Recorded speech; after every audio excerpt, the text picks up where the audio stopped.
আসসালামু আলাইকুম সবাইকে। আজকে তৈরি করে দেখাবো বোরহানি। একদম হাতের নাগালে থাকা কিছু উপকরণ দিয়ে কীভাবে ঝটপট বাসায় এই বোরহানিটা তৈরি করে নিতে পারবেন এবং এটাকে ফ্রিজে রেখেও 2 থেকে 3 দিন খেতে পারবেন, সেই রেসিপি আজকে আপনাদের সাথে শেয়ার করব। তাহলে চলুন দেখে নিই কীভাবে ঝটপট এই রেসিপিটা তৈরি করতে হয়। তার জন্য প্রথমে একটি বাটিতে নিয়ে নিব কিছু পুদিনা পাতা, আর নিয়ে নিব কিছু ধনে পাতা, নিয়ে নিব 3টি আস্ত কাঁচামরিচ, আর নিয়ে নিব 1 চা চামচ সরিষা। এখন এগুলোকে বেটে বা ব্লেন্ডারে ব্লেন্ড করে নিব। আমি সামান্য পানি দিয়ে এগুলোকে ব্লেন্ড করে নিয়েছি। এখন এটাকে রেখে চলে যাব মূল রেসিপিতে। এখন একটি বোলের মধ্যে নিয়ে নিব 1 কাপ টক দই এবং 1 কাপ মিষ্টি দই। আপনারা চাইলে 2 কাপই টক দই ব্যবহার করতে পারেন। আর দিয়ে দিব আগে থেকে ব্লেন্ড করে রাখা পুদিনা পাতা এবং ধনে পাতার মশলাটা। এটাকে আমি একটি ছাঁকনির সাহায্যে ছেঁকে দিয়ে দিব। আপনারা চাইলে এমনিও দিয়ে দিতে পারেন।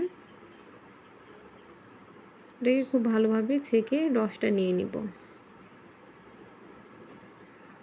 সমস্ত রসটুকু ছেঁকে নেওয়া হয়ে গেলে অবশিষ্ট অংশটুকু ফেলে দিব।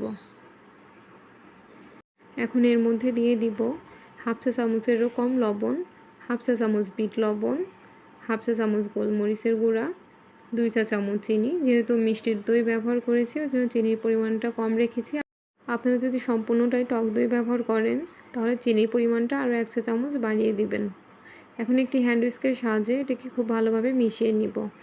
আপনারা চাইলে ব্লেন্ডার দিয়েও একটু ব্লেন্ড করে নিতে পারেন। মেশানোর একদম শেষ পর্যায়ে একটু জোরে জোরে বিট করে নিলেই একদম ব্লেন্ডারের মতো পারফেক্ট বাবলস ক্রিয়েট হবে।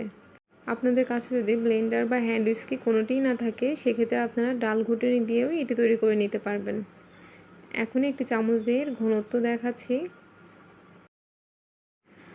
আমার কাছে এটি পারফেক্ট ঘনত্ব মনে হয়, তবে আপনাদের দইটা কতটা পাতলা বা ঘন তার উপর নির্ভর করে, বা আপনারা কতটা পাতলা বা ঘন খেতে চান তার উপর নির্ভর করে 1/2 কাপ পর্যন্ত পানি মিশিয়ে নিতে পারেন।